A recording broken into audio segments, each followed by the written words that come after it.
각 당 상황실을 다녀왔는데요. 들으신 것처럼 각 당 모두 지금 투표를 호소할 정도로 예상보다 지금 투표율이 낮습니다. 그러면 지금이 4시 43분인데 4시 현재까지 지금까지 있게 된 투표율도 살펴보겠습니다. 지금 17개 시도마다 높고 낮음이 분명한데요. 제가 한번 직접 살펴보도록 하겠습니다. 이 시각 전국 투표율 한번 만나볼까요? 네, 서울은 지금 47%입니다. 박형준의 재선이냐 아니면 변성환의 반격이냐, 부산은 지금 현재 44.4%입니다. 다음은 어딘가요? 대구 이 시각 투표율은 39.2%입니다. 80만 명이 투표를 했습니다. 광역시부터 먼저 살펴보고 있는데요. 인천입니다. 인천 44.2%. 여기도 지금 접전 지역으로 분류가 되는데 무척 결과가 궁금하네요. 인천은 44.2%입니다. 네, 다음은 광주입니다. 광주가 전국 투표율을 좀 밑도는데요. 33.6%입니다. 광주 시민 3명 가운데 1명만 지금 투표를 한 셈입니다. 다음 대전입니다. 대전의 투표율은 44.3%입니다. 울산은 송철호시장 첫 진보시장의 재선 도전 여부에 관심이 쏠렸는데 울산이 47.2%입니다.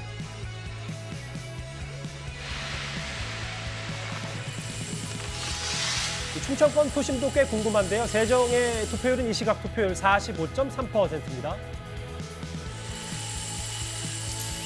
다음 여기인데요.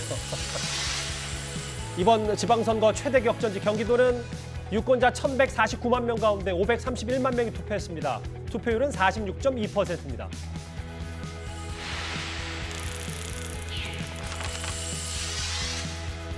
이광재 대 김진태, 강원 투표율은 54.1%, 비교적 높은 투표율입니다.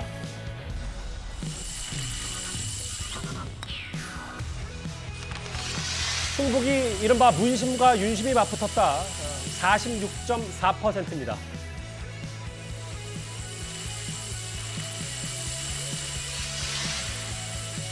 여기도 이번 판세를 좌우할 부분 충청남도인데요. 투표율은 46%입니다.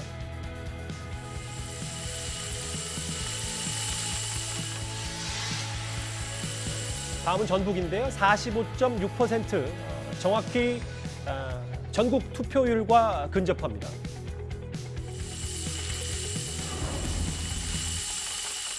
다음은 전라남도를 볼까요? 비교적 높습니다. 전남 투표율은 현재까지 55.5%입니다.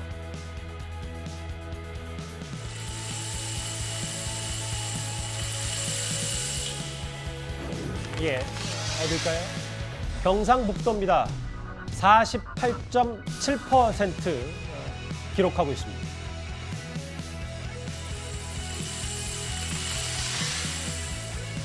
경남이 48.6%인데요. 전직 대통령 고향이기 때문에 봉하마을, 양산 관심이 꽤 많을 것 같습니다. 마지막인가요? 이제 제주도입니다. 제주도의 이 시각 투표율은 48.2%입니다.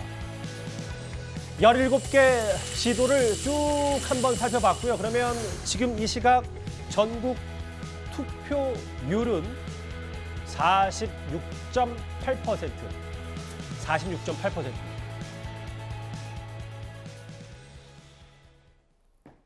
열일곱 개 시도의 각각 투표율과 전국 투표율까지 마지막에 만나봤는데요. 이제 이 얘기 지금부터 하나하나 풀어보겠습니다. 네 분 오래 기다리셨어요. 전국 투표율이 46.8%, 이도원 의원님. 네. 사전 투표율 높았을 때 이번 투표율도 꽤 적지는 않겠다 여러 기대를 했었는데 지금 국민 유권자 2명 가운데 1명은 투표를 안 한 셈입니다. 어떻게 좀 받아들이세요? 그런데 우리가 놀라거나 우려할 만큼 낮은 건 아닙니다. 이번이 8번째 전국 동시 지방선거고 1998년 처음 그 지방선거가 실시된 이후에 대체로 투표율은 50%대 초반이었습니다. 98년에 52.7%고 두 번째 했던 2002년에는 48.8%까지 떨어졌었어요. 이게 이제 최근에 두 번 선거, 아마도 사전 투표의 영향으로 보입니다만 2014년에 50.8%로 처음으로 55%를 넘었고, 이제 지난 2018년 선거에서 60.2%로 처음으로 60%를 넘었죠. 그러니까 추세로 보면은 떨어진 건 분명합니다. 그래서 큰 흐름에서 보면은 이 정도 투표율이 뭐 아주 낮은 건 아니다. 그러나 추세에서 떨어졌기 때문에 왜 이런 거냐? 예. 아마도 불과 84일 전에 너무나 뜨거웠던 그 대선 승부를 했기 때문에 아마도 그 보수 유권자들은 아이고 뭐 대선 이겼는데 지금 분위기도 좋다 하는데, 특히 뭐 우리 저 지역은 뭐 이긴다고 하는데 내가 굳이 뭐 안 찍어도 되는 거 아니야 하는 약간은 좀 아니하다고 할까요? 그런 생각이 있을 것 같고, 약간 예. 진보 진영 유권자들은 아이고 대선 졌는데 뭐 이번 선거도 불리하다는데 아이 그럼 뭐 내가 투표하면 뭐해 하는 어떤 체념과 같은 생각이 있을 가능성이 있습니다. 그래서 지금 투표율 추세는 안 돼. 그럼 이제 사전 투표율은 높은데 왜 본 투표율은 낮느냐? 사전 투표는 이제는 어느 정도 이 분산 투표의 추세가 되는 것 같습니다. 미리 이틀 안에 사전 투표하고, 오늘 날씨도 좋지 않습니까? 하루 좀 온전하게 휴일을 즐기자. 이런 좀 그 추세가 반영된 것 같고, 그럼 승부에는 어떤 영향을 미치냐? 가장 투표율이 높았던 그 2018년 선거에서는 민주당이 압도를 했습니다. 17개 그 광역단체 가운데 14개를 차지했죠. 가장 투표율이 낮았던 2002년 선거에서는 당시 한나라당이 이겼습니다. 11대 4대1, 한나라당 11, 민주 4, 그리고 그때 당시 자민련이 있었습니다. 하나. 그러니까 역대 그 투표율로 보면 낮을 때는 이제 현재로 보면 국민의힘이 유리하겠지만 상당히 달라진 게 있습니다. 가장 많이 달라진 게 조직력입니다. 그때는 한나라당이 오히려 조직력이 좋다고 얘기할 수 있지만 지금은 압도적으로 민주당이 조직력이 좋기 때문에 어느 진영에서 유권자들이 더 많이 나왔냐, 이걸 이제 나중에 개표 결과로 확인하는 방법밖에 없을 것 같습니다. 그러니까 이동훈 의원님 개인적인 시각은 국민의힘 지지자들은 좀 덜 절박하고 민주당 지지자들은 지금 정치권에 좀 실망한 분위기가 있다, 이런 평가하셨는데, 그래도 투표는 동료해야죠. 지금 50%를 밑돌기 때문에요. 최병무 의원님. 글쎄요, 뭐 다시 한번 말씀드리지만 오늘 지금 투표가 끝나기 전까지는 특정 정당, 특정 후보를 지지하거나 혹은 맹렬히 비판하는 거는 좀 자제해 주길 부탁드리는데 50%를 밑돈다는 건 각 당마다 계산을 좀 해보기에 좀 분주할 것 같은 느낌도 좀 듭니다. 분주한데 사실 정확한 거는 나중에 조사를 뭐 개표를 해보고 나서 아마 사후적으로 뭐 이러이러한 게 원인이 됐나 뭐 이렇게 얘기를 할 수는 있을 거예요. 지금이야 누구도 정확하게 진단하기는 어렵다. 그리고 지금 이 낮은 투표율이 과거 같으면 이제 그 지금의 국민의힘 그쪽에 유리할 것이다 그랬는데 뭐 사실 그거 깨진 지는 꽤 오래됐거든요. 그러니까 투표율이 높으면 민주당이 유리하고 뭐 낮으면 지금 국민의힘이 유리하다. 이런 이제 공식 같은 게 있었는데 그거는 이제 결국 국민의힘 지지자들 그중에서도 이제 중장년층이 그 중장년층은 어떤 시기든 어떤 투표를 한다. 뭐 이런 걸 전제로 할 때 가능했던 얘기인데 예. 그거 사실 2012년에 박근혜 문재인 그때 사실 투표율이 굉장히 높았거든요, 대선 때. 그런데 그 공식이 그때 깨졌습니다. 박근혜 후보가 대통령에 당선이 됐죠. 그 이후로 사실 투표율이 높으면 민주당이 유리하다. 뭐 이런 공식도 이제 상당 부분 무너졌기 때문에 예. 지금은 뭐가 유리하냐 하는 거를 글쎄요. 뭐 누구도 지금 선뜻 자신 있게 얘기할 수가 없는 상황이다. 이렇게 본다면 예. 일반적으로는 그 지금 그 이동훈 의원님 말씀하셨듯이 바로 그 어떤 투표에 대한 피로감 이걸 얘기하는 사람들도 있습니다. 대선 직후기 대선 때문에. 직후라서 아유 뭐 대선 때도 뭐 또 싸웠는데 뭐 이런 피로감. 근데 저는 하나 덧붙이고 싶은 것은 정치권 전체에 대한 약간의 불신 뭐 이런 것들이 이번에 또 드러난 것이 아닌가 이런 생각을 하게 되죠. 왜 그러냐면 사실 이번에도 대선도 비호감 선거라고 그랬지만 이번에도 결국은 그 대선에 나왔던 사람들이 또 뭐 지방선거나 아니면 보궐선거에 나옴으로 해서 예. 뭐 정치판이 저렇게 돌아가는 게 과연 바람직하냐 하는 데에 대한 유권자들의 어떤 실망감 이런 것들도 여야를 떠나서 상당히 있지 않았나 이렇게 생각을 합니다. 지금 자막에도 나오는데 가장 높은 건 전남이고 가장 낮은 건 또 광주다. 호남에서도 또 여러 이렇게 투표율이 크고 낮음이 분명해 보여요. 4년 전 지방선거보다 전반적으로 투표율이 낮습니다. 오전부터 시작해서 사전투표율이 집계된 1시부터 대략적으로 5%포인트 차가 나더니 지금은 7, 8% 이상 4년 전보다 투표율이 낮거든요. 그럼 결국은 60%까지 가기는 이 그래프상 쉽지 않다. 그럼 50% 초반대가 나올 것이다. 만약에 이 그래프의 예측 추세선대로 된다면. 근데 서 대변인님, 이렇게 되면은 누가 더 지지층을 결집시키느냐, 이게 관건일 텐데. 예, 그렇죠. 근데 이제 이번 지방선거를 전체적으로 보면 이 구도 싸움에서는 이미 끝났습니다. 앞서 이제 위원님들께서 얘기하셨지만 예. 이미 대선을 패배한 이후에 민주당에 대한 평가들이 솔직히 말하면 우리 지지층들이 굉장히 실망했거든요. 그리고 국민의힘이 이제 집권을 하면서 국민의힘 지지층들은요, 결국엔 컨벤션을 가지고 좀 안주하는 부분도 있을 거예요.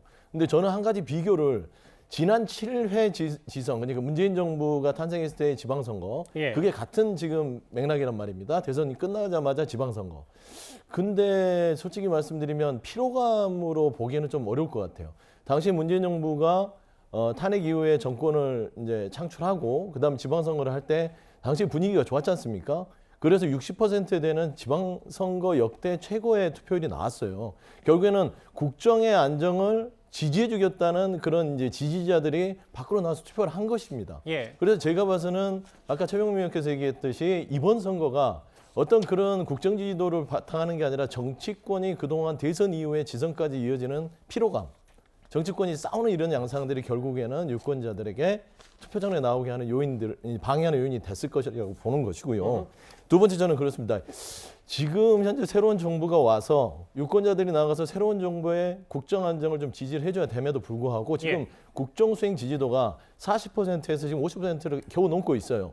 그러니까 역대 새로운 정부에서 가장 국정 수행 지지도가 낮습니다. 예. 결국에는 국정 수행 지지도만큼 결국에는 국민들이 새로운 정부를 뽑아놓고 나서 실망감이 크다. 그래서 그거를 지지했던 유권자들은 포기를 하거나 또 어떤 뭐 부분들에 대해서는 안정 부분에서는 보다는 견제 쪽으로 가야겠다라는 부분에서 좀 분석을 했으면 좋겠고 예. 그래서 지금 나눠서 봐야 될 게 사전 투표는 민주당을 지지하는 층이 많습니다. 그러니까 민주당 우리 진보 측의 장이라고 하면 본투표는 국민의힘 지지층이 대부분 많죠. 그건 통계적으로 그렇게 결과들이 있었지 않습니까? 예. 그래서 그거를 두 개를 합산해 보면 결국에는 투표율이 낮았을 때 과연 말한 대로 그 공식이 깨질 수 있다. 그래서 아직은 누가 유불리를 따지기는 힘들지만 예. 좀 여러 가지 각 당에서는 분석들을 좀 분주하게 하고 있을 것 같다라는 좀 생각이 듭니다. 지금 자막에도 나오네요. 사전 투표율은 최고라더니 본 투표는 50%못 넘기나. 근데 추세상으로는 50%는 넘길 수 있다는 평가들도 좀 많아서 분석도.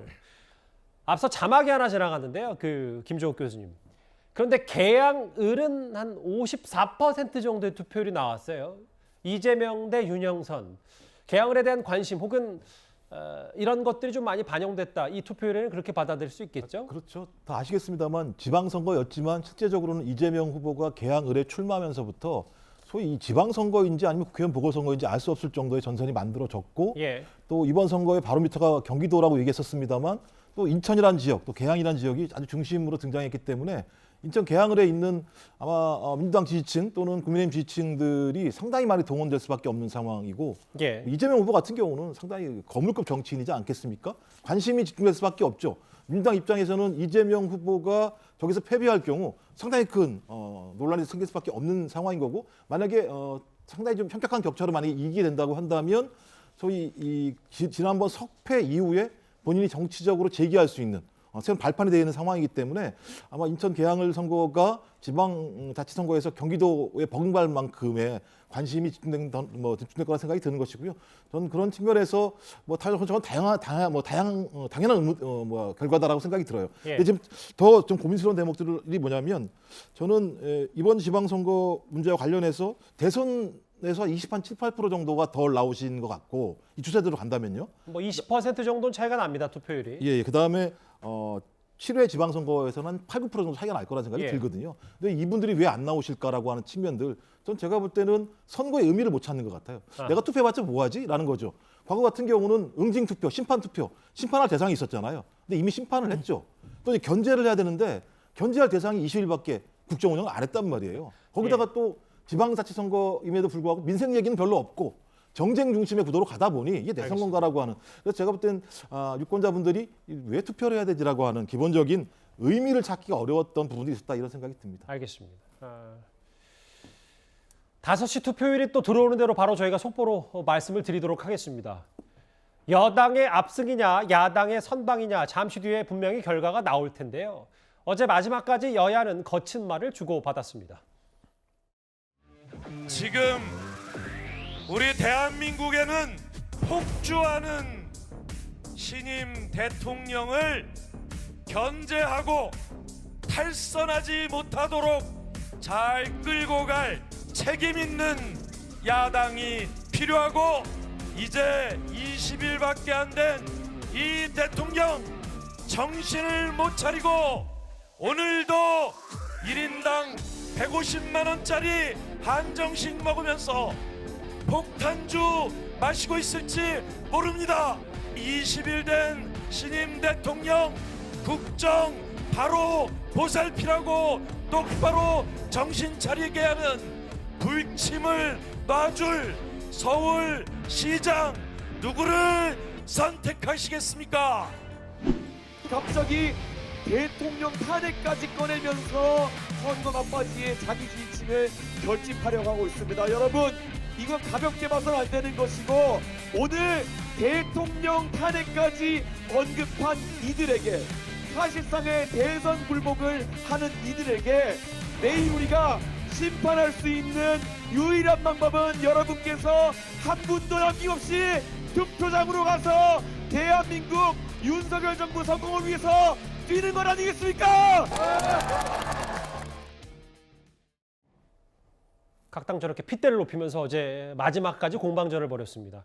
아까 서영주 대변인님이 윤 대통령 지지율을 말씀하셔서 준비가 안 됐다가 저희 제작진 급하게 준비를 했고, 지금 긍정 54, 부정 37. 일단은 조금씩은 올라가는 추세인데 한번 이 대통령 수행 지지도, 대통령 지지율도 한번 지켜봐야죠.